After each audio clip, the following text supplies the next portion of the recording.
Y entonces, pues, ya está. Nosotros en las, pues, algunas sesiones previas, habíamos platicado de unos esfuerzos, ¿no? Y de alguna ley de Hooke. Ley de Hooke,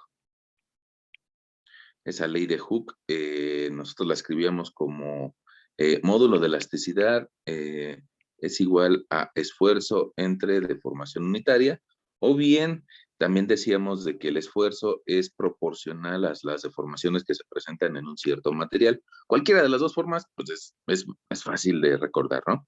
Hay quien se acuerda más de la primera expresión que te acabo de anotar como la pendiente de la curva esfuerzo-deformación. Probablemente si tú tienes pues muy grabada la ecuación de la pendiente, bueno, pues te es fácil recordar la primera. Hay quien no lo tiene tan presente ese dato, y entonces esas personas pues tal vez prefieran acordarse de la segunda como esfuerzo es igual a la multiplicación de E por E. Una de ellas es una E pues latina y otra de ellas es una E griega. Entonces, bueno, esa es una forma de recordarlo. Nosotros también platicábamos acerca de que eh, sobre el eje principal de algún elemento, sobre su eje o sobre su eje axial, pues resulta que se van a presentar algunos esfuerzos que van a ser perpendiculares a la sección transversal que esté trabajando, ¿no? Entonces resulta que si yo por ahí tengo algún elemento que está sometido a una compresión o a una tensión, podríamos fácilmente calcular el efecto que genera esta fuerza de compresión con una formulita que decíamos que era esfuerzo es igual a fuerza entre área. Y a esto le llamábamos esfuerzo axial. Ok. Fíjate que ese esfuerzo axial, si nos damos cuenta, pues lo podemos meter en la ley de Hooke y con eso podríamos, si sabemos las propiedades del material, podríamos encontrar la deformación.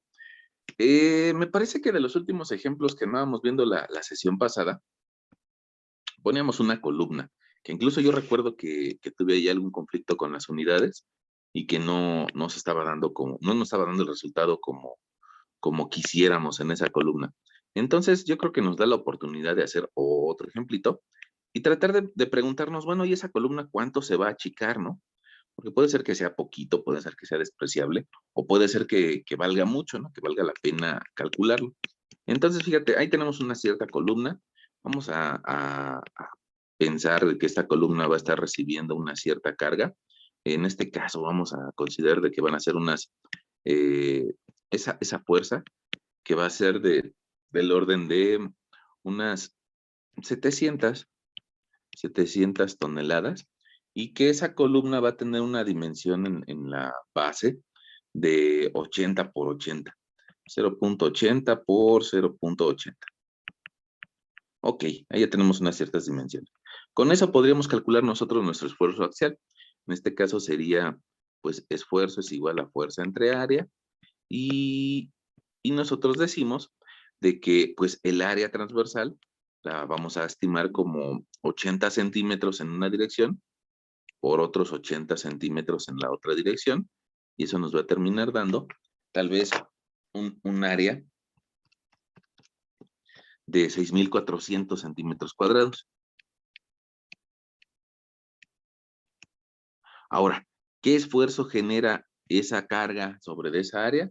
Bueno, pues habría que dividir nuestras 700 toneladas, la pasamos a kilos, es decir, le agregamos 3 ceros, y tenemos 700,000 kilos entre un área de 6.400 centímetros cuadrados.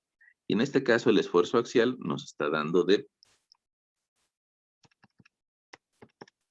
109, 109.37 kilogramos sobre centímetro cuadrado. Hay quien se enojaría por las unidades, pero es parte de una realidad que vivimos, ¿no? Todavía utilizamos en nuestro sistema kilogramos sobre centímetro cuadrado. Ok, ahora prácticamente con ese esfuerzo, pues nosotros le podríamos pedir a la concretera prácticamente que nos vendiera un concreto de F'C de 150 o de 180 y no va a tener problemas por compresión axial. Pero tú sabes de que no es la única presión que resiste ese tipo de elementos, sino que hay otros tipos de presiones. Entonces yo creo que podríamos irnos un poquito conservadores y tal vez considerar que vamos a tener un concreto de 250 kilogramos sobre centímetro cuadrado. Entonces, desde ese punto de vista, pues vamos a tener bastante margen de seguridad. Pues tal vez nuestro factor de seguridad en esta ocasión, pues sería de 109.37 kilogramos sobre, no, centímetro cuadrado, y eso es lo que va a actuar, y lo que va a resistir ese concreto, pues va en la parte de arriba, ¿no? Perdón, nada más déjame, te pongo el divisor, y en la parte de arriba vamos a poner 250 kilogramos centímetro cuadrado. En esta ocasión nuestro factor de seguridad pues anda de 250 entre resultado igual a 2.28. 2.28 como factor adimensional, las unidades se me van. Entonces yo creo que estamos del lado muy seguro, ¿no? Ahora, te digo, no es el único efecto que resiste. Entonces por eso lo podemos manejar así. Ahora, después de esta etapa donde ya sabemos qué esfuerzo está recibiendo, qué presión está recibiendo esa columna, bueno, pues podríamos dar un pasito más allá y tomar en cuenta un cierto módulo de elasticidad del concreto. De forma un poco genérica, el módulo elástico,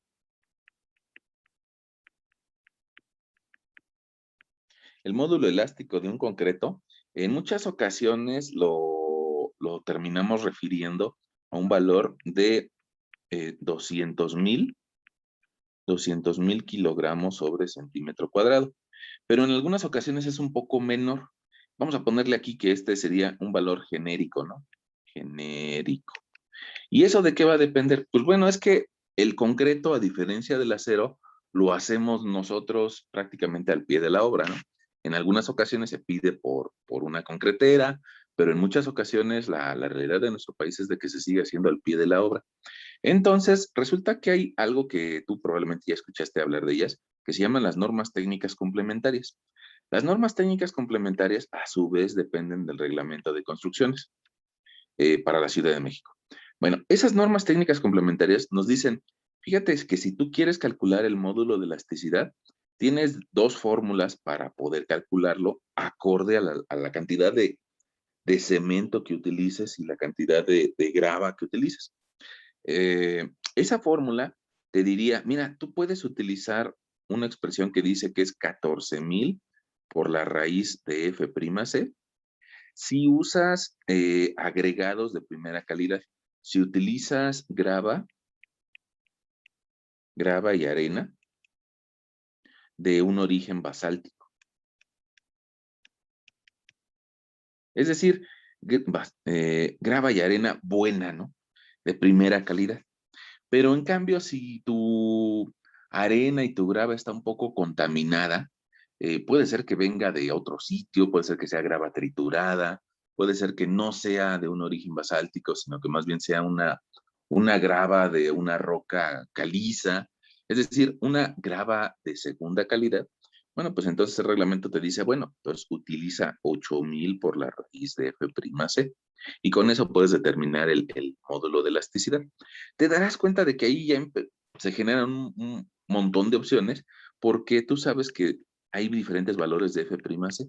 Inclusive podríamos tal vez empezar con un 100 o con un 150 que terminaría siendo pues para una banqueta, ¿no? Para algo que no recibe mucha carga. Y del otro lado, bueno, pues valores tal vez un poco más comunes, están 200, 250. Y en casos, pues con un poco de extrañeza, llegaremos hasta unos 300, 350 kilogramos centímetros cuadrados, o incluso más. No sé si tú escuchaste que para la construcción del aeropuerto de Texcoco se estaban utilizando concreto en las paredes perimetrales de 700 kilos centímetro cuadrado. Entonces era muchísimo, ¿no? O sea, muy, muy resistente. Bueno, sin embargo, yo creo que los valores, digamos, más comunes, pues andarán en esta zona, ¿no? Ok. Ahora, dependiendo de cuánto sea la resistencia a compresión de ese concreto, nos va a dar un cierto módulo de elasticidad. En esta ocasión, nosotros podríamos decir, pues mira, yo para esa columna, como va a recibir mucha carga, voy a considerar agregados de buena calidad. Entonces, nada más que hay que verificar lo que en Laura los utilizan. eh, pues vamos a considerar 1400 raíz de F'. Y eso nos llevaría a E igual a 1400 por la raíz de 250 kilogramos centímetro cuadrado. Y nuestro módulo de elasticidad nos daría de 20. Me faltó un cero, ¿no? Es 14,000. Es 14,000. Disculpen, me faltó un cero. Aquí abajito, híjole, también. Me faltó un cero. Es 14,000. Déjenme, le pongo la coma para que sea evidente. 14,000. Y resulta que nuestro módulo que nos da en esta ocasión es de 221,359 kilogramos sobre centímetro cuadrado. Tiene las mismas unidades que el F'. Ahora, si te das cuenta, ese valor es un poco más alto que el valor genérico, ¿no? El que podríamos utilizar como para siempre, ¿no? Ay, no me acuerdo, ¿cuál es la fórmula? Bueno, pues ponle 200,000, órale. En muchas ocasiones puede ser que sea a mayor, pero en otras, en donde no utilicemos la fórmula de 14,000 porque no usamos una grava de buena calidad, bueno, pues tendría que bajar a 8,000. Y en esas ocasiones el módulo elástico sale menor que el genérico. Bueno, entonces ya tenemos por ahí un cierto módulo de elasticidad. En base a la ley de Hooke, nosotros podríamos despejar lo que no sabemos, ¿no? Si la ley de Hooke me dice que el esfuerzo es igual al módulo de elasticidad por la deformación unitaria, nosotros de aquí podríamos despejar la deformación unitaria y decir que es igual al esfuerzo entre el módulo de elasticidad. Ah, bueno, pues nosotros ya sabemos qué esfuerzo va a pasar por esa columna y entonces podríamos dividir 109,37 kilogramos sobre centímetro cuadrado, que es el esfuerzo, entre el módulo elástico, que en este caso es bien grande, ¿no? 221,359 kilogramos sobre centímetro cuadrado. Te darás cuenta que las unidades se eliminan porque son las mismas. Y si hacemos esa división, usualmente nos da valores bien pequeñitos, ¿no? En este caso a mí me dio 0.000494.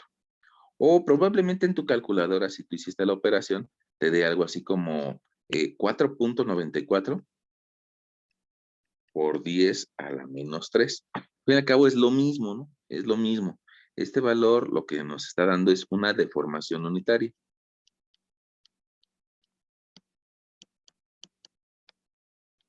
¿Por qué se llama deformación unitaria? Porque no está asociada a una longitud única, sino que ese mismo valor nos puede servir incluso si la columna mide mucho de alto o mide poquito, ¿no? Bueno, con ciertas salvedades por el principio de San Bernardo. Pero bueno, vamos a suponer que esta columna tuviera de elevación o de altura unos 250. Bueno, pues eso nos permitiría a su vez calcular qué deformación se van a presentar en esos 250. Tú recordarás que la deformación unitaria es igual a longitud final menos longitud inicial entre longitud inicial. Otra forma de expresarla es deformación total entre longitud inicial. Bueno, pues resulta que si yo ya tengo el valor de la deformación unitaria y sé la longitud inicial, mira, déjame ponerlo al final, esta última formulita. Bueno, pues yo podría despejar la deformación. Deformación total es igual a deformación unitaria por la longitud inicial. En este caso, sí. ¿No era en la deformación unitaria 2,0494? A ver, déjame volver Sí, a mí me sale 4.94, lo que sigue por 10 a la menos 4. Ándale, exactamente a mí me dio así.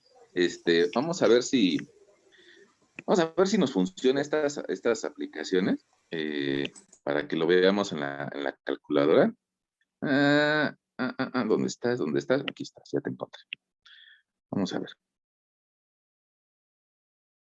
Mira, dice que vamos a dividir 109.37 entre 221,359.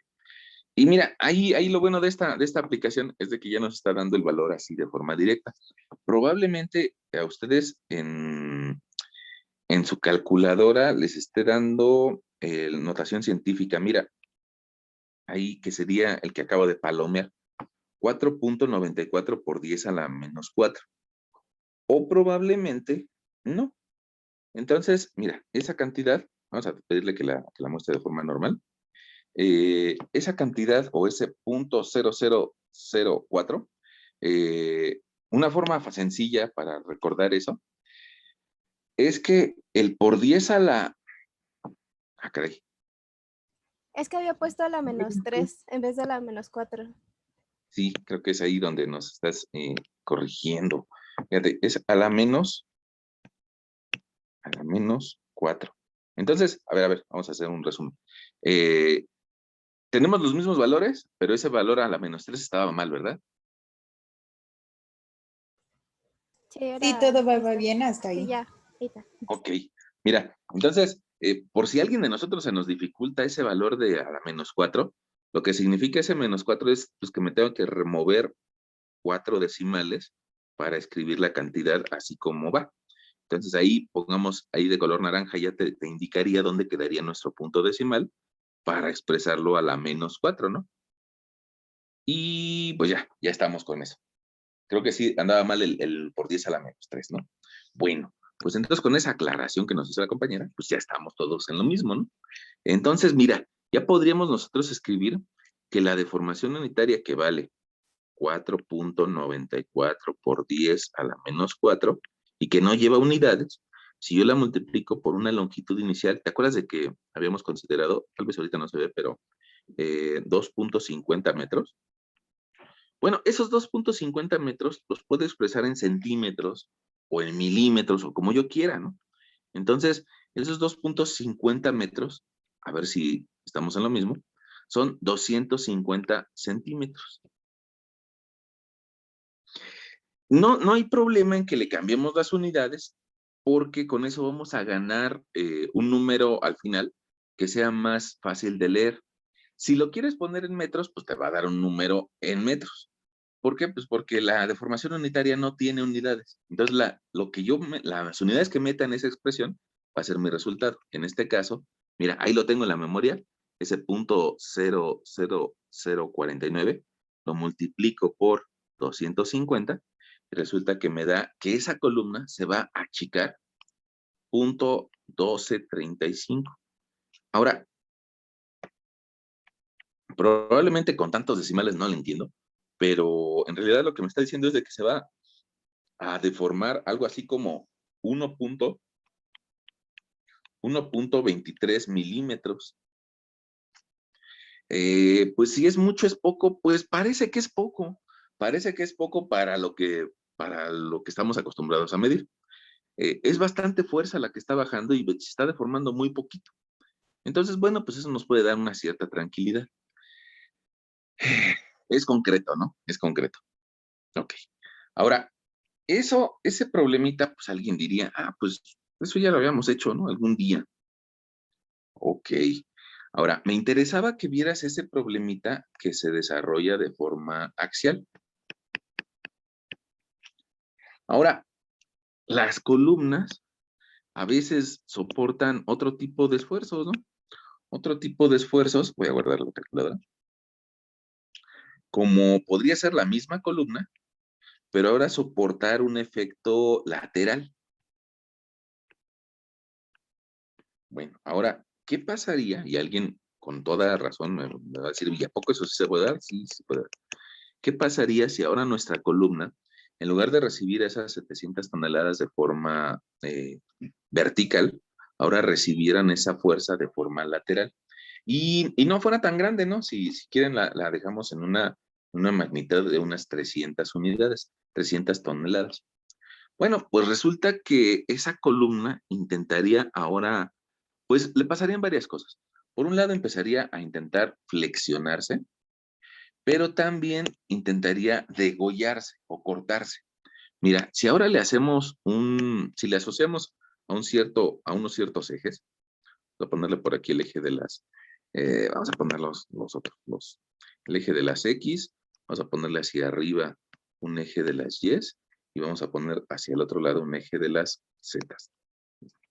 Bueno, ahora, si lo asociamos a ese plano, pues probablemente nosotros podríamos volver a dibujar nuestra columna, ahora en 2 dimensiones, y tal vez tendríamos el eje de las Zetas, perdón, creo que me quedó muy fea esa Z, el eje de las Zetas hacia la izquierda y el eje de las Y hacia arriba. Ahí está. Y resulta que ahora estaría recibiendo una fuerza lateral de 300 toneladas. Bueno, ¿qué le va a pasar a esa columna por esa fuerza de 300 toneladas? Pues lo más seguro es de que va a intentar deformarse de forma lateral. Mira, le va a pasar algo así. Y va a tener una cierta deformación en la parte alta, un delta X. Bueno, déjame te lo acoto del otro lado para que sea más sencillo. Aquí, entre la nueva posición, delta X. Ok. Ahora, resulta que hay otra medida de deformación que no es la deformación axial, sino que es una deformación angular. Esa deformación angular, te lo anoto por aquí, deformación angular, vamos a simbolizar con un gamma A. Y esa gamma A, pues me dividiría ese delta X entre el incremento de longitud. En este caso, bueno, sería un incremento sobre el eje de las Y. Okay. Ahora, ¿cómo le podremos hacer para saber cuánto se va a deformar de forma lateral? Pues, no sé si tú recuerdas que en la sesión anterior también te escribía que hay una ley de Hooke para cortante.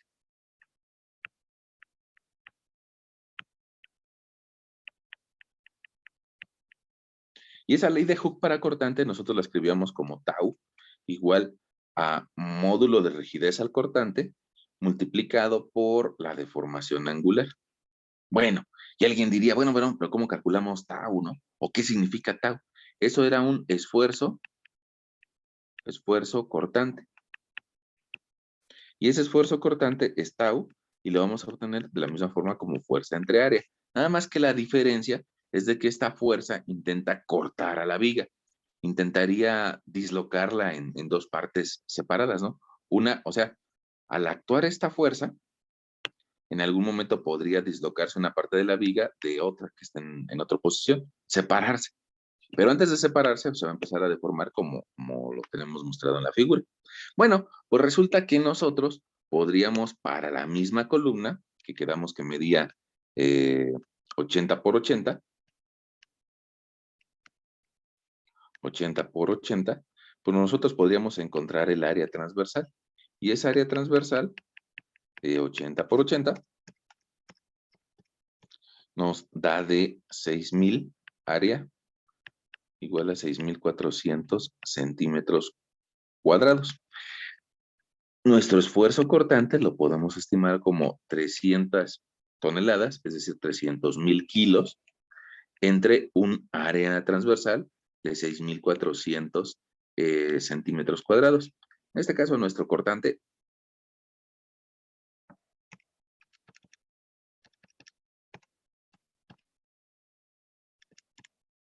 nos daría cortante tau igual a 46.87 kilogramos sobre centímetro cuadrado.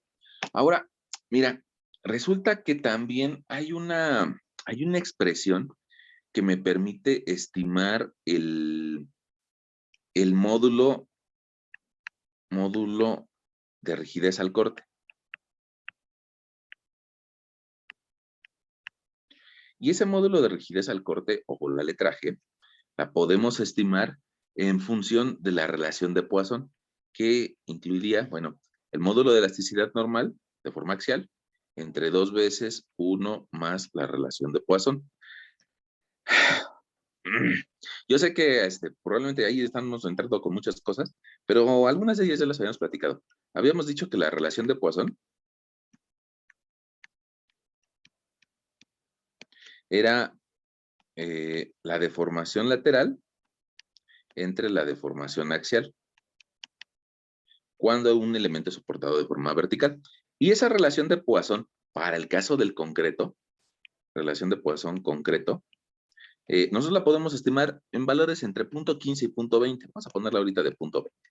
¿Sale? Entonces resulta que nuestro módulo de rigidez al corte lo podemos estimar. ¿Te acuerdas del módulo de elasticidad? Hace rato lo utilizamos. Nos había dado 221,359 kilogramos sobre centímetro cuadrado. Sobre un 2 que multiplica a 1 más 0.20. Pues resulta que de esa forma ya podemos estimar al módulo de rigidez al cortante. Y ese módulo de rigidez al cortante a mí me da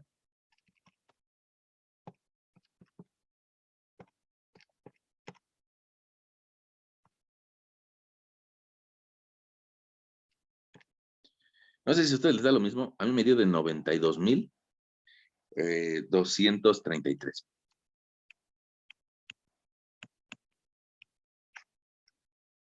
Déjenme volver a hacerlo. Sí, está. Órale, va.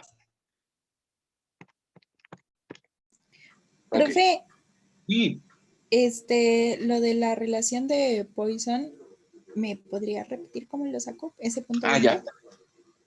Bueno, no. Sí te lo platico.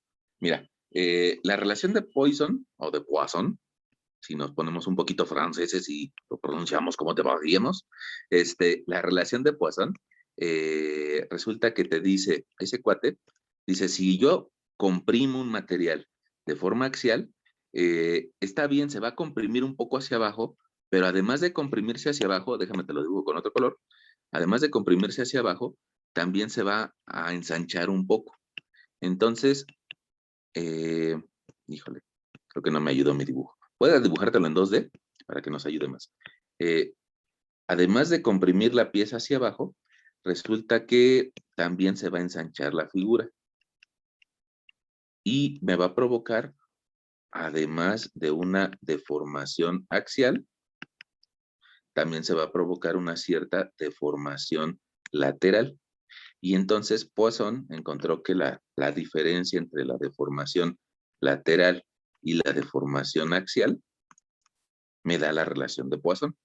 Ahora, esa relación de Poisson en materiales como plásticos, pues de hecho así como un hule, pues llega a tener valores de 0.5 y es el valor máximo, ¿no?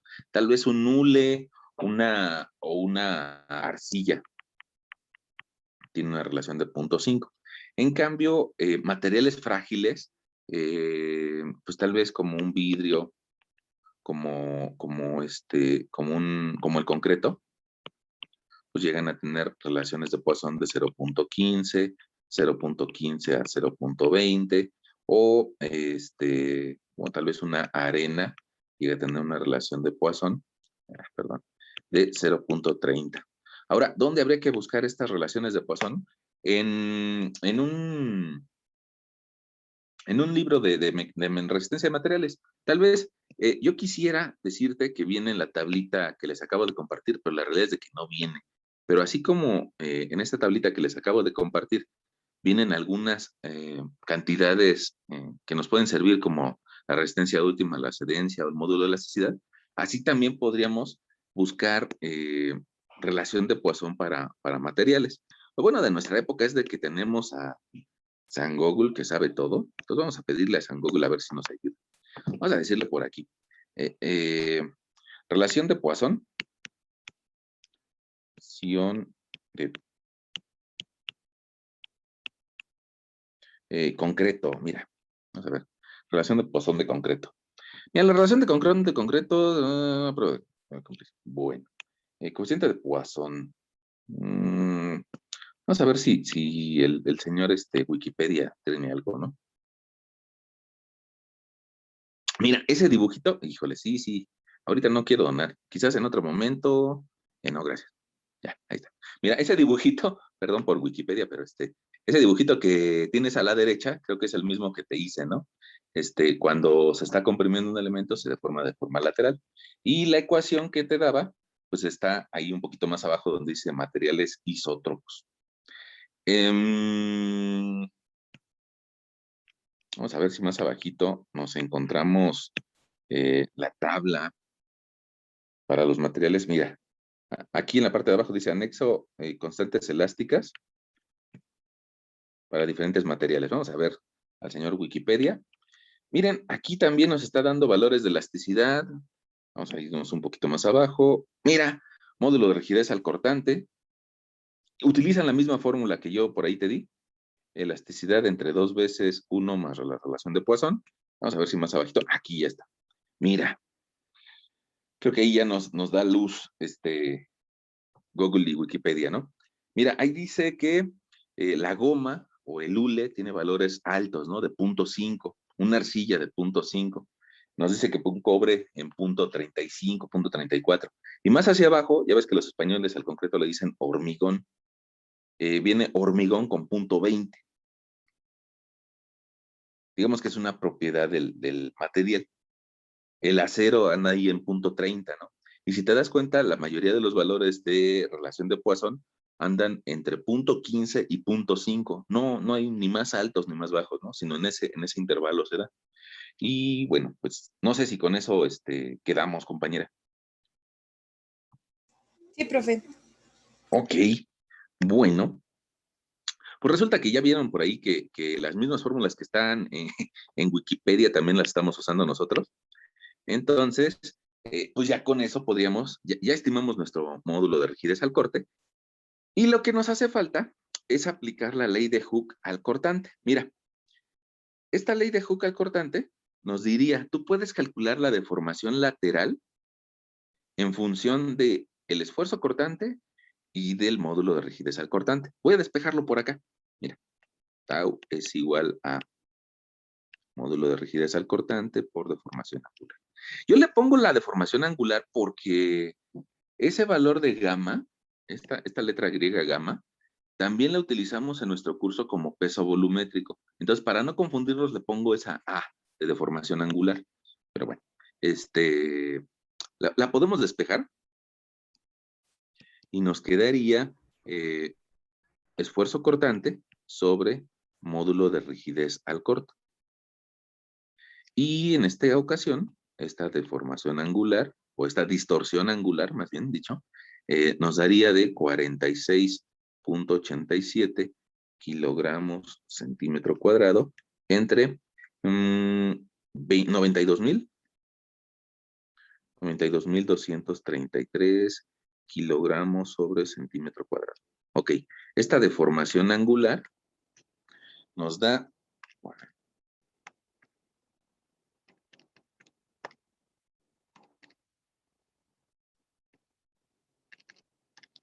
de una cantidad también bien pequeñita, 0. Bueno, vamos a escribirlo primero por 10 a la menos 4, 5.08 por 10 a la menos 4, o es lo mismo que esa deformación angular la escribamos como 0.0000508. Cualquiera de las dos formas nos sirve, ¿no? Lo importante es que sea lo mismo. Esta es una distorsión angular. Y resulta que si nosotros sabemos que esa expresión de distorsión angular es deformación en X contra deformación en altura, deformación en longitud, bueno, pues nosotros podríamos determinar la distorsión en X y multiplicar distorsión angular por altura. En este caso, la distorsión en X nos daría de 5.08 por 10 a la menos 4. Y vamos a multiplicarlo por una altura de 2.50 que damos que medía, ¿no? Esa columna. 2.50. Bueno, pues en centímetros serían 250 centímetros. Y resulta que esa columna, en la parte superior, se va a mover 0.127 centímetros. O sea, también 1 milímetro, ¿no? De lado. Ahora, eso, digamos que lo analizamos de forma aislada, ¿no? Hasta ahorita. Vamos a ver si pudiera yo hacer esto un poquito más chiquito.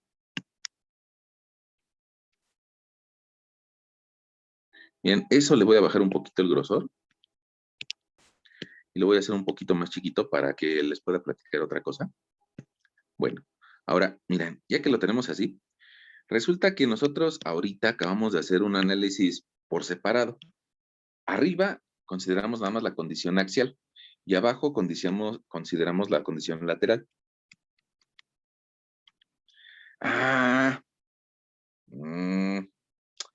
Entonces, ¿qué pasaría? ¿Qué pasaría si resulta que nosotros tomamos a esa columna y le aplicamos los dos efectos? Bueno, pues resulta que estaría siendo sometida a una carga vertical de 700 Profesor, toneladas. ¿Sí? ¿qué significa el AX cuando sale 1.127 centímetros? Punto 127 centímetros. No es A, perdón, es un delta, ¿no?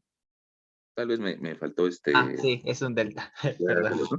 Es 1.27 milímetros, ¿no? Digamos que es lo que significa, ¿no? Es cuánto Pero, se... ¿eso es lo que se va a mover o algo así? Sí. Haz de cuenta que tu pieza original está así y resulta que esa columna, después de recibir esa carga, se va a distorsionar en 0.12 centímetros, ¿no? Es poquito, es 1 milímetro de forma lateral al recibir esa carga, pero ya no va a quedar bonita como estaba de forma inicial, ¿no? Ok, gracias, profesor. Ok, ahora, ese valor, pues, como decíamos nosotros al final de la sesión anterior, pues cobra importancia cuando dejamos de pensar en una columna y nos imaginamos que, bueno, ahorita regresamos a lo que estábamos platicando, pero me gustaría que vieran eso, ¿no?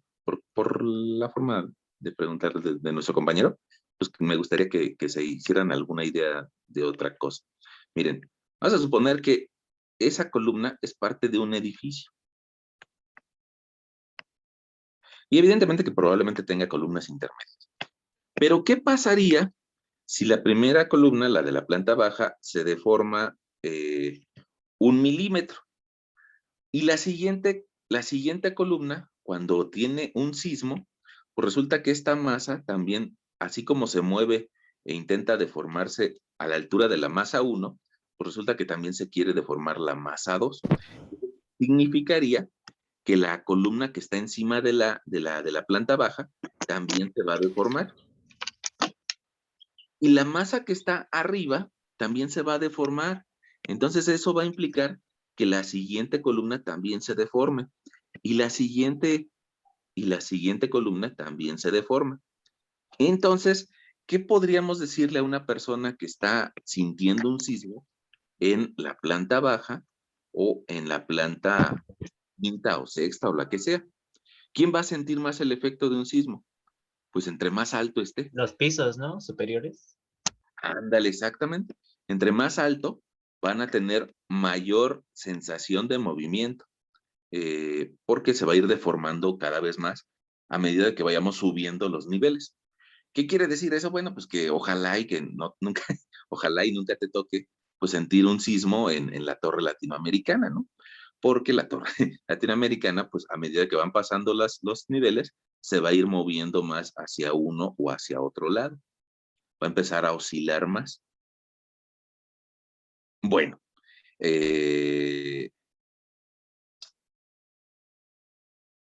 alguien, ahorita nosotros nada más estamos viendo pues un ejemplito aislado de una columna de planta baja, ¿no? En algún momento dado, habrá que sacar la rigidez de un edificio y determinar cuánto se va a deformar su último nivel. ¿Por qué podría ser importante eso? Bueno, pues porque en muchas ocasiones resulta que hay una construcción al lado y probablemente la construcción de al lado esté demasiado cerca y le podría llegar a pegar. Imagínate, de por sí, en una situación de sismo ya estamos en una situación crítica, imagínate peor aún si le pega el edificio de los lados. Eso para que vean si pasó en el 85. Hubo edificios que no tenían la separación suficiente y llegaron a ser impactados de forma lateral por otra estructura. Por eso, bueno, pues para estructuras pequeñas, el reglamento de no construcciones nos pide una cierta separación de centímetros entre una edificación y otra, para estructuras pequeñas, ¿no? O sea, 2, 3 niveles. Cuando son más niveles, me dicen, pues tienes que calcular cuánto se va a deformar. Y pues bueno, ya se pone interesante la cosa. Pero bueno, eso ya lo verán ustedes más adelante. Pero yo creo que con ese ejemplo, o con esos últimos dibujitos, yo creo que ayuda a que le entendiera mejor nuestro compañero acerca de qué significaba, ¿no? ¿Cómo ves? ¿Sí quedó mejor? Sí, gracias, profesor. Ok. Ahora, fíjense que, pues al fin y al cabo, pongamos, si yo nada más les preguntara, pues lo que saben de esta materia o sobre este grupo de materias, pues yo me perdería de lo que está pasando en otras materias. Al fin y al cabo, ustedes son personas que están recibiendo información de muchas materias distintas. Mira, haz de cuenta que si a ti te pudiéramos dibujar como una cajita, pues por un lado está llegando la información de estructuras, por otro lado está llegando la información de historia, por otro lado está llegando la información de topografía, por otro lado está llegando información de dibujo técnico y un montón de lugares que te están alimentando. Pues digamos que algo similar le pasa a esa columna, que está recibiendo una fuerza de arriba y está recibiendo ahora una fuerza lateral. Y entonces se complica un poco entender lo que le va a pasar a la columna. Y resulta que podríamos hacerlo a través de entender un elemento diferencial. Caray, ¿qué es eso? Un pequeño elemento diferencial. Cuando ustedes iban en el nivel medio superior, platicaron de elementos diferenciales. Mira, cuando tú ibas tal vez en la materia de matemáticas, te decían, mira, es que una curva muy compleja, una ecuación muy compleja, la podemos dividir en pequeños elementos diferenciales. Y esos elementos diferenciales, entre más pequeñitos eran, pues mejor describían a la función. Y para eso buscábamos que ese elemento diferencial tendiera a ser cero, ¿no? Así empezaba tu curso de cálculo diferencial. Y después, bueno, tú ibas encontrando la pendiente de este intervalo más la pendiente de otro, y eso te permitía en algún momento integrar los elementos diferenciales por medio de una integral y, bueno, saber cómo se comportaba esa ecuación. Algo así recordarás de tu curso de elementos diferenciales. De forma más simple, yo te diría, bueno, si no le entiendo un problema complejo, lo puedo dividir en cachitos y lo voy a entender más fácil. Bueno, pues ese mismo concepto, digamos que se lo podemos aplicar a la columna y podemos sacar a este elemento diferencial de la columna y decir, mira, ese mismo elemento diferencial lo puedo dibujar aquí, un cachito de columna. Ese cachito de columna va a estar recibiendo un esfuerzo vertical al estar actuando los dos efectos, va a estar recibiendo un esfuerzo vertical de, mira, ahí ya se alcanza a ver en nuestra pantalla, de 109, sí era 109, sí era 109, 109.37 kilogramos sobre centímetro cuadrado. Y por abajo también va a estar recibiendo ese esfuerzo, 109.37 kilogramos centímetro cuadrado. Alguien va a decir, ¿a poco está recibiendo carga desde abajo? No, pero te acordarás de que a toda acción hay una reacción, ¿no? Si a ti te pongamos un garrafón aquí arriba de la cabeza, bueno, pues está pasando la fuerza por todo tu cuerpo y está comprimiendo tu columna. No estás recibiendo una fuerza desde abajo, pero a toda acción hay una reacción y entonces eso hace que comprimas tu columna, ¿no? Bueno, entonces, pues resulta que ese pequeño elemento diferencial está recibiendo un esfuerzo que lo comprime por arriba y por abajo. Y de forma lateral, de forma meramente lateral, no tiene nada al centro del elemento. Es decir, mira, en esta zona no hay ninguna fuerza que lo esté comprimiendo. Pero lo que sí tiene, y por eso le voy a poner aquí un sigma X igual a 0, el de arriba sería un sigma Y igual al valor que tiene, y el de abajo también sería un sigma Y. Pero lo que sí tiene, o esas 300 toneladas, están tratando de dislocarlo o de distorsionarlo, ¿no? Y ese intentar dislocarlo lo podemos simbolizar como una fuerza cortante. Mira, aquí tenemos una fuerza cortante que está intentando moverlo. A toda acción hay una reacción. Y resulta que ese elemento diferencial tendería a girar de forma interna. Eso, con esas flechas que tenemos, es lo que pasaría. Pero si no está girando, es porque hay otros elementos diferenciales que están a los lados. ¿Qué quiere decir? Pues que hay otro cuadrito del lado izquierdo, otro cuadrito del lado derecho, otro cuadrito arriba y otro cuadrito abajo. Y entonces se me genera un sistema de fuerzas cortantes que le están llegando a ese elemento. Ahora, mira, este elemento diferencial que te acabo de dibujar del lado derecho de tu pantalla, es como que un resumen de lo que le está pasando a toda la columna, pero simbolizado con esfuerzos.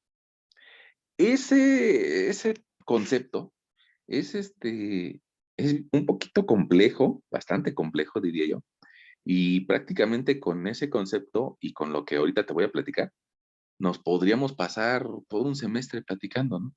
Y bueno, lo último que te comento, pues es de que es complejo eso, ¿no? Ahora, el cortante lo calculamos en 46.87 kilogramos sobre centímetro cuadrado. Ahora, imagínate ese elemento diferencial, déjame, le voy a hacer zoom para que nada más nos quedemos viendo en eso. Imagínate ese elemento diferencial, pues están recibiendo un montón de fuerzas, ¿no? De diferentes sitios. Y esa es la razón por la que probablemente su deformación no sea en algún plano ortogonal. Es decir, no va a recibir toda la fuerza en un sentido vertical, sino probablemente se empiece a inclinar los efectos de ese sistema de fuerzas. Y para eso, vamos a recordar a un científico del que ya hemos platicado en alguna otra ocasión, que se llamaba Otto Moore. Otto Moore se le ocurrió algo que se llama el círculo de Moore. Y el círculo de Moore resulta que se puede aplicar en varios conceptos. Se puede aplicar el círculo de Moore para inercias, se puede aplicar para esfuerzos y se puede aplicar para deformaciones. En los tres casos nos da buenos resultados. Y más en la época en la que vivió Moore, que fue hace más o menos unos 100 años, en donde no había computadoras, donde no había pues, sistemas elaborados de cálculo, ¿no? Entonces, él con geometría nos permitía encontrar que hay sitios en donde se da más presión de la que podemos ver con las flechitas que ya escribimos. Y para eso, Otto Moore nos diría, para el cálculo de esfuerzos, nos diría, sobre el eje de las X, vas a graficar esfuerzos en X y también vas a graficar esfuerzos en Y. Y sobre el eje de las Y, vas a graficar esfuerzos cortantes. Fíjate, no sé si tú recuerdas que ya habíamos platicado de este círculo de Moore, pero con inercias, y habíamos considerado inercias en X, inercias en y sobre el eje de las Y, productos de inercia. Ese círculo de Moore para inercias nos permitía calcular, pongamos, cuál era el eje de rigidez mayor de una pieza tipo L. Porque evidentemente que la mayor inercia de una pieza tipo L no se iba a dar sobre el eje de las X ni sobre el eje de las Y, sino que esta figura probablemente su mayor inercia la desarrolle sobre unos ejes inclinados. Entonces, por eso ya habíamos platicado del círculo de Moore, pero para inercias. Algo similar pasó en esta ocasión. El mayor esfuerzo no lo va a presentar en un eje vertical, sino que la combinación de ese esfuerzo vertical más el cortante va a hacer que muy probablemente se deforme un poco el eje donde está pasando el mayor esfuerzo. Ahora, antes de eso, me gustaría borrarte esto y digamos que establecerte un dibujo genérico, ¿no? Mira, en ese círculo de Moore, tal vez Moore nos hubiera dicho, vas a buscar la coordenada de los esfuerzos en X y en Y. El que sea mayor, no importa, ¿no? Simplemente vas a encontrar los esfuerzos en Y o los esfuerzos en X, los esfuerzos en Y. Y en ese punto vas a tratar de buscar hacia arriba y hacia abajo los cortantes. Es decir, ya que encuentres tu cortante y positivo y cortante negativo, vas a encontrar otros puntos. Con esos otros puntos vas a poder trazar una línea con el que vas a encontrar un esfuerzo medio y ese va a ser el centro de tu círculo por donde va a pasar de los 4 puntos conocidos. Ahora, la ventaja de ese círculo es de que te permite encontrar un esfuerzo máximo y también un cierto cortante máximo. Bueno, esa sería una concepción genérica, ¿no? Ahora, antes de resolver nuestro problema que tenemos, yo creo que podríamos hacer un círculo para la primera condición de carga, que era nada más vertical. Fíjate, te lo escribo si quieres de color naranjita. Para carga vertical,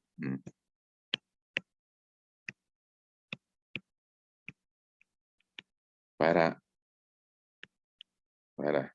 solo, le voy a escribir solo carga vertical. Resulta que nosotros, nuestro esquema de elemento diferencial, sentiría una presión desde arriba, un esfuerzo de 109.37 kilogramos sobre centímetro cuadrado, y desde abajo también, 109.37 kilogramos sobre centímetro cuadrado. Y de forma lateral no sentiría nada, 0. Ahora, ojo, solo carga vertical, no le estoy aplicando la de cortante. Entonces, en ese orden de ideas, yo tendría que dibujar un círculo de Moore que el esfuerzo en X vale 0, pues me llevaría a poner aquí esfuerzo en X. Mi esfuerzo en Y vale 109, vale 109.37, y no tendría cortantes aquí, nota importante, no hay cortante. En esta consideración, te lo quiero dibujar primero así, digamos por separado, para que le entendamos. Y luego ya lo hacemos en conjunto, ¿sale? Ahora, en ese círculo de Moore, pues resulta que la mitad de esos dos puntos nos daría un esfuerzo medio, y con eso podríamos nosotros dibujar nuestro círculo, que tendría una cierta altura, un cierto diámetro, y bueno, pues nosotros nos daríamos cuenta que los esfuerzos principales están actuando sobre el eje principal, y que sobre ese eje principal se va a dar la mayor compresión. Ahora, mira, ¿eso qué significa? ¿Eso qué significa? Que si tomo mi columna, así como va el eje Y, ahí estaría presentando el mayor esfuerzo. Y resulta que el mayor cortante, tau max, te lo voy a escribir por acá, tau max, se va a presentar tanto en la parte superior como en la parte inferior. Aquí me generaría un ángulo de 90 grados, lo cual significa que es 2 veces el ángulo en el que se presenta en la pieza,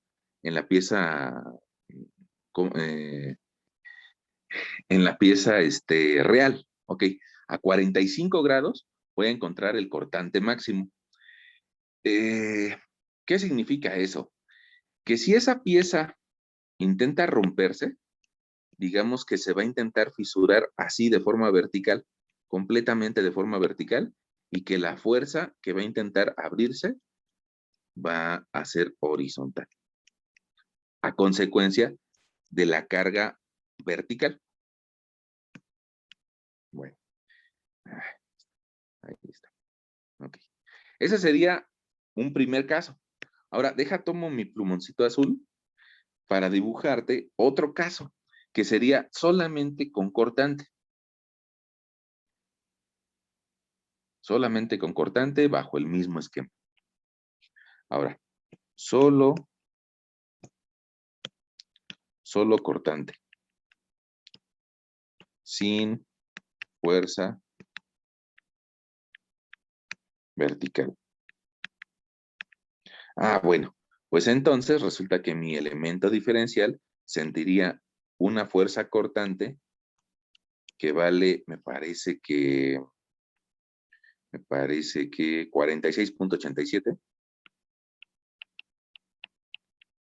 y que genera esta necesidad de cortarse del elemento. Bueno, te darás cuenta que este par de flechas que están jalando hacia un lado y hacia el otro, lo que van a provocar es de que se intente fisurar así. Ah, bueno, pues eso lo debe demostrar el círculo de Moore. Entonces, otra vuelta, con mi plumón azul, voy a tratar de dibujarte el círculo de Moore correspondiente, que nos llevaría a, dice, busca el esfuerzo en X. No, pues vale 0. Busca el esfuerzo en Y, pues vale 0. Y ahí lo elevas hacia arriba y hacia abajo, el valor del cortante.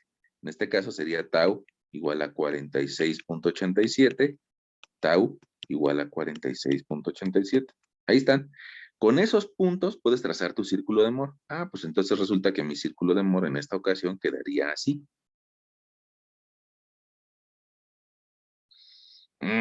Quedaría así, ok.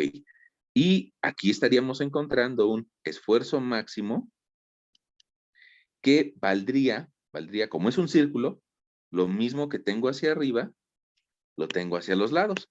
Al fin y al cabo, el radio que está hacia arriba también es un radio hacia la derecha. Entonces, el esfuerzo máximo axial sería de 46.87 y el esfuerzo mínimo axial 46.87. Okay. Eso, ¿qué me indica de la columna? Ah, pues de que si la columna se quisiera fisurar a consecuencia solamente de la presión lateral que está recibiendo, me acuerdo que eran 300 toneladas, bueno, pues esa columna va a intentar fisurarse a 45 grados. ¿Por qué? Porque otra vez, sobre la línea principal, a donde encuentro los esfuerzos mayores, resulta que tengo 90 grados, es igual, 2 veces teta, la mitad de 90 serían 45. Entonces, si eso se fisura, se va a fisurar con una inclinación de 45 grados. Ok, bueno, ahí están por separado. Ahora, ¿qué pasa si intento resolver mi problema completo, no? O sea, todo el problema.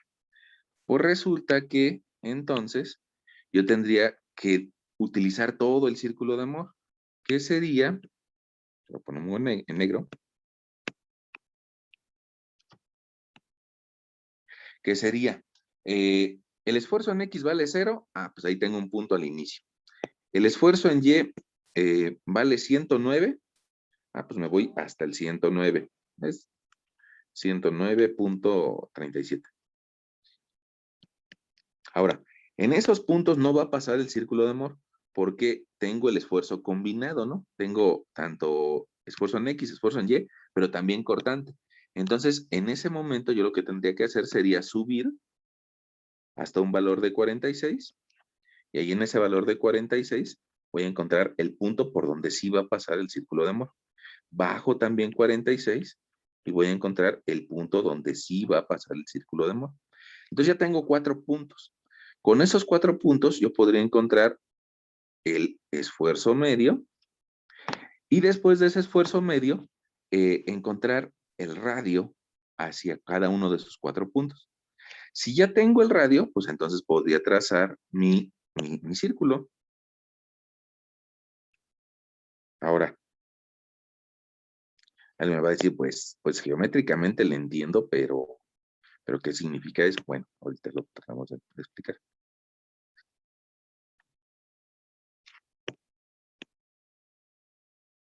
Me quedó, creo que bastante feo.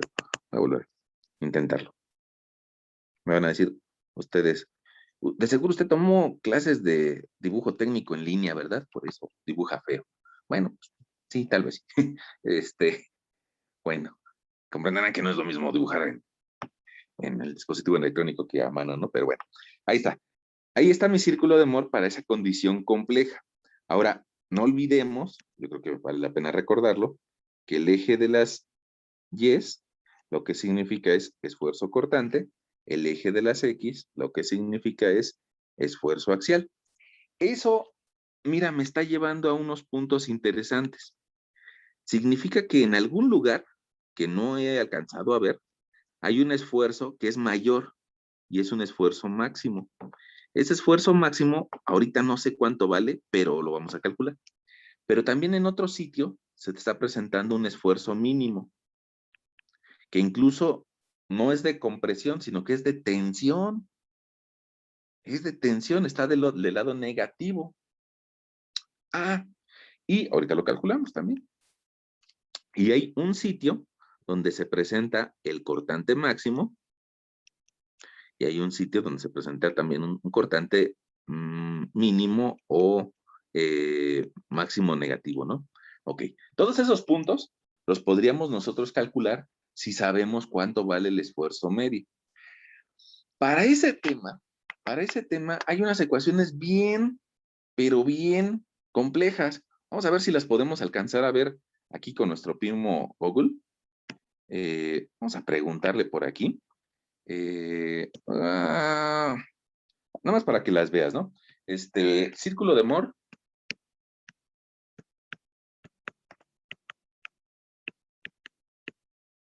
Esfuerzos.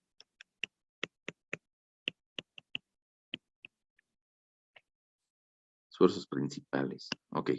Vamos a ver qué nos dice San Google. Mira, lo bueno de esta época es de que ya hay hasta videos, ¿no?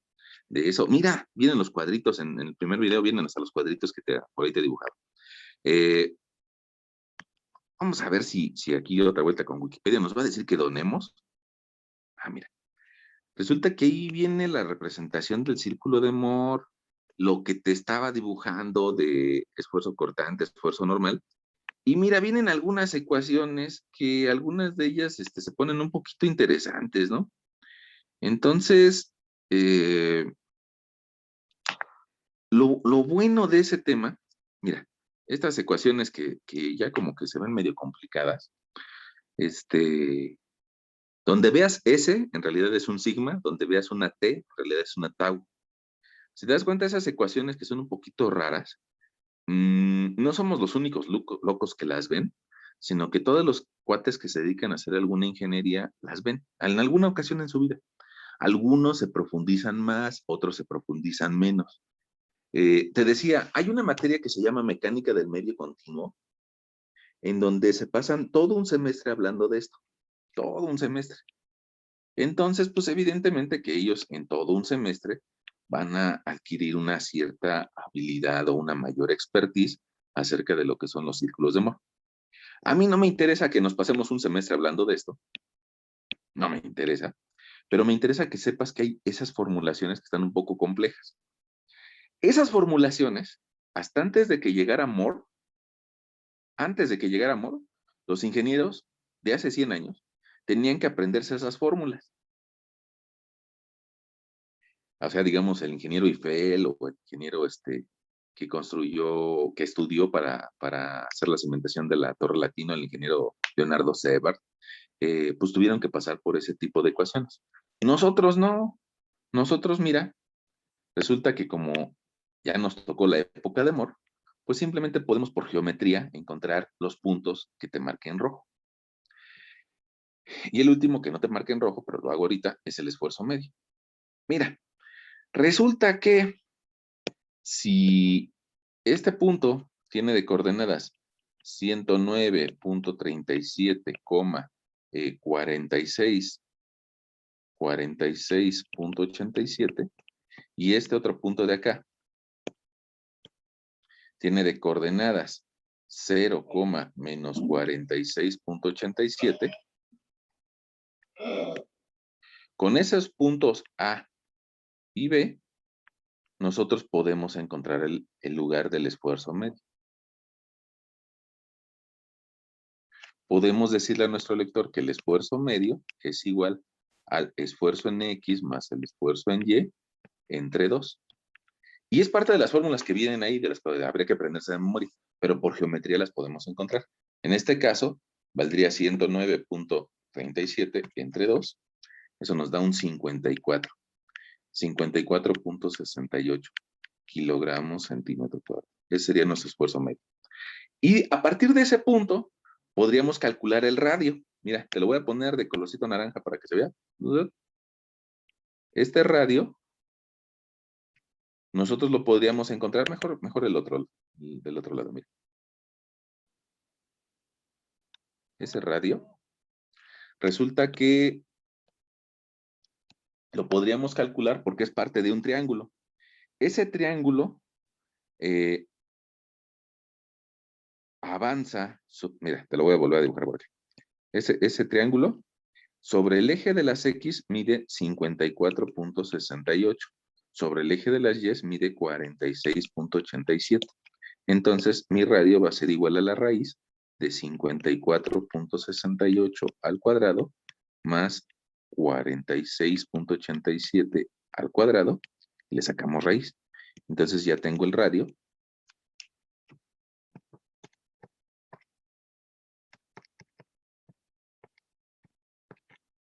Que sería de 72.02. Si ya tengo el radio de un círculo y ya tengo su centro, pues prácticamente ya encontré todo, ¿no? Prácticamente ya nada más hay que sustituir. Fíjate, nosotros le podríamos decir a nuestro lector que el esfuerzo máximo para este círculo lo podemos calcular como el esfuerzo medio más nuestro radio. Y ese radio, bueno, pues tal vez lo podemos expresar en función de los esfuerzos, o lo podemos poner así, radio, ¿no? En este caso, el esfuerzo máximo va a ser igual a 54.68 más 72.02, y nos va a dar un valor de 126. Ahorita te platico qué significa eso. 70 kilogramos centímetro cuadrado. Nuestro esfuerzo mínimo, pues va a ser la misma historia, pero con signo negativo.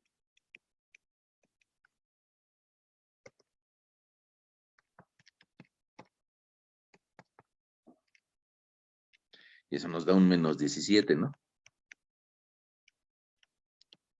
Kilogramos centímetro cuadrado. Ok. Y los cortantes máximos y mínimos, pues van a tomar el valor del radio, 72.02 kilogramos centímetro cuadrado. Bueno, este sistema de esfuerzos, ese sistema de esfuerzos es lo que va a intentar romper a la columna. Y lo podemos llevar a nuestra columna y decirle, mira, esta columna tiene un elemento diferencial que en alguna dirección, no sabemos hasta ahorita cuál, ahorita te platico cómo encontrarla, pero en alguna dirección va a estar sintiendo un esfuerzo que vale 126, y a esto le llamamos esfuerzo principal.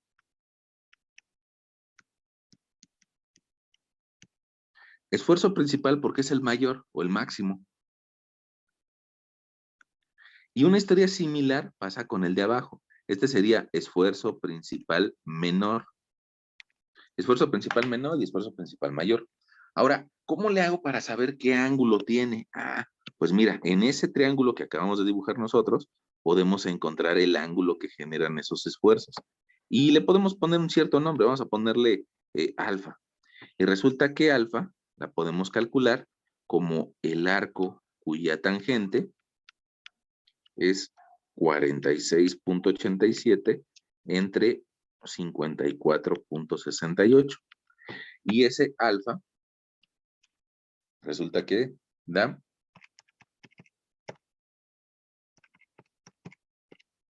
shift and 40 grados, 40.60 grados. Ahora, lo que yo mida dentro del círculo de Moore sobre la realidad, resulta que es el doble, ¿no? O sea, 2 veces teta es igual a alfa. Entonces, en la realidad, ese valor lo divido entre 2 y me va a dar 20.30 grados.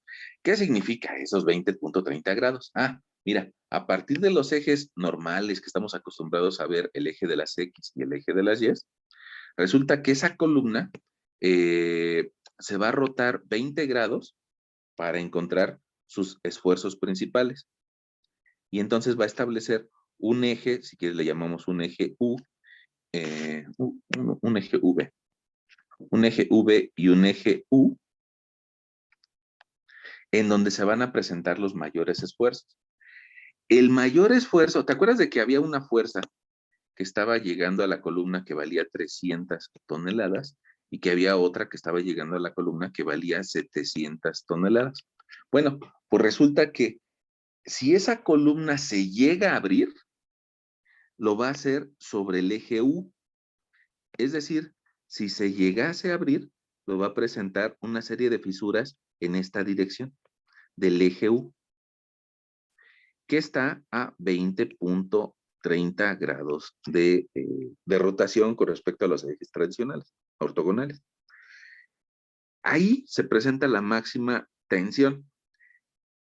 Y en cambio, la máxima compresión se presenta sobre el eje V.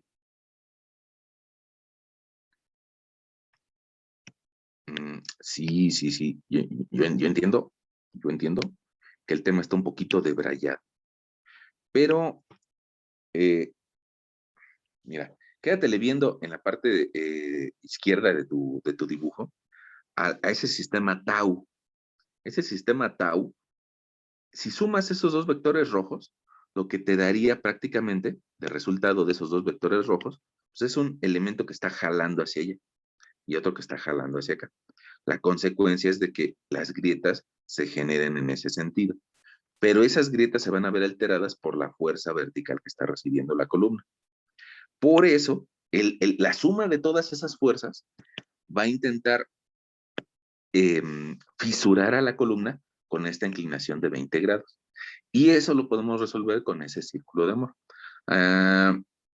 Bueno, yo entiendo, es un poquito complejo el concepto, probablemente más si tu profesor, híjole, no se le entiende nada o cosas así. Y te digo, ese tema, pues sí nos podemos tardar bastante tiempo en tratar de verlo, y tampoco nos interesa, ¿eh?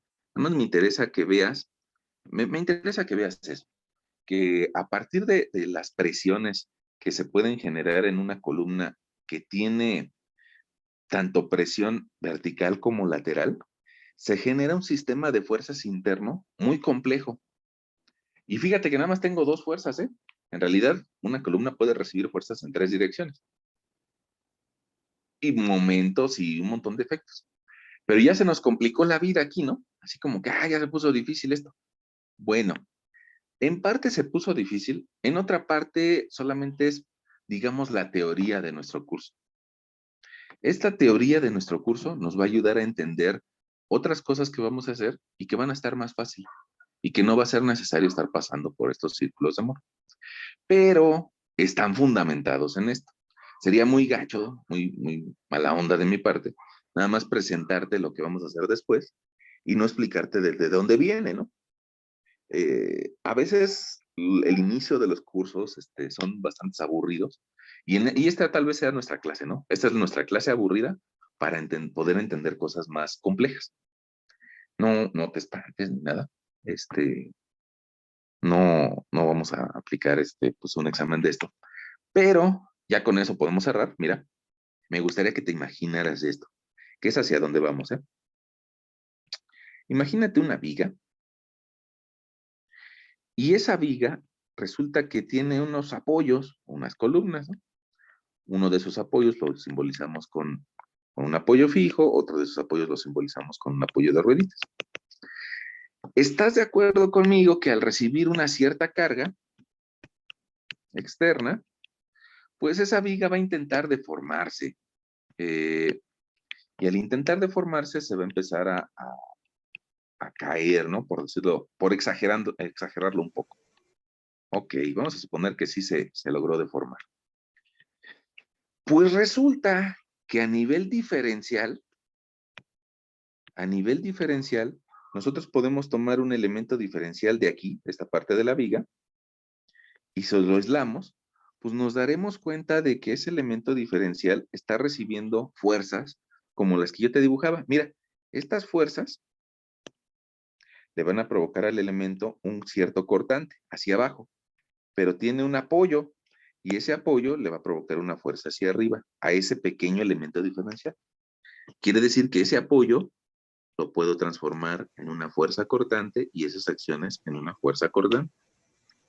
Ahora, alguien me va a decir, pero eso no es cierto porque eso haría que el elemento esté girando de forma continua, ¿no?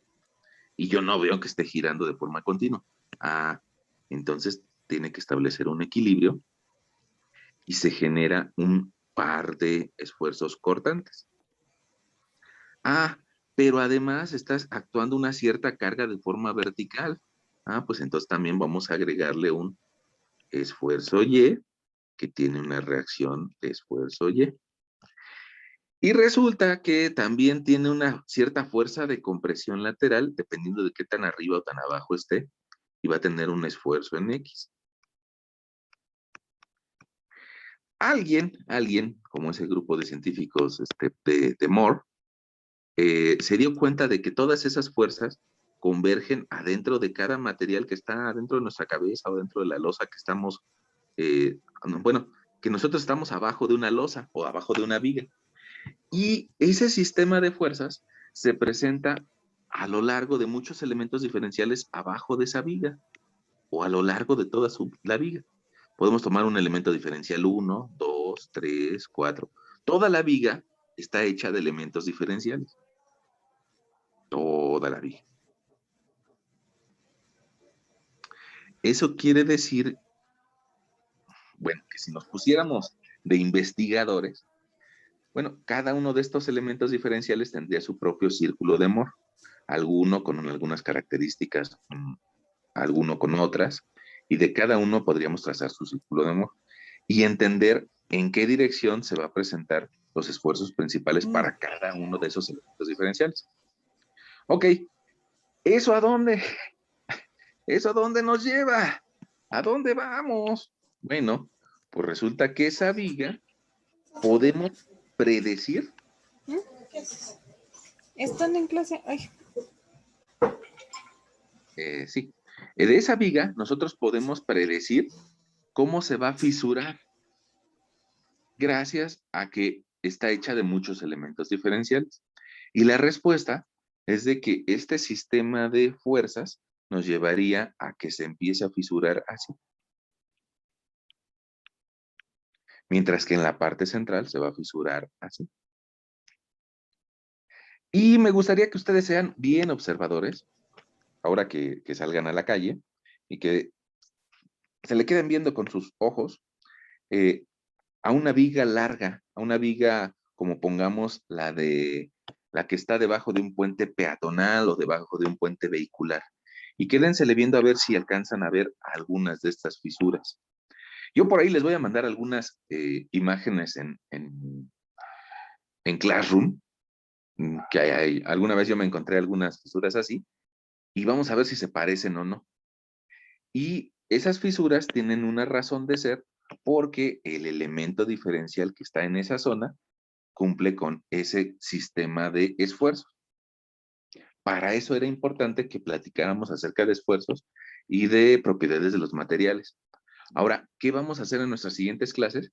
Pues vamos a analizar una viga, pero ahora con una cierta carga, y esa carga, ¿cómo le genera tanto esfuerzo cortante como esfuerzo axial, esfuerzo por flexocompresión, esfuerzo por flexión, perdón, a los elementos diferenciales a diferentes alturas. ¿Qué quiere decir? Que esa viga que va a tener una carga, le podemos hacer un corte donde nosotros queramos. Le podemos hacer un corte por aquí, otro por aquí, otro por acá, otro por acá, otro por acá, y nos vamos a enterar de cómo anda su esfuerzo cortante y esfuerzo por flexión. Y también lo podemos hacer a diferentes alturas. Y podemos determinar cómo andan sus cortantes y esfuerzos por flexión.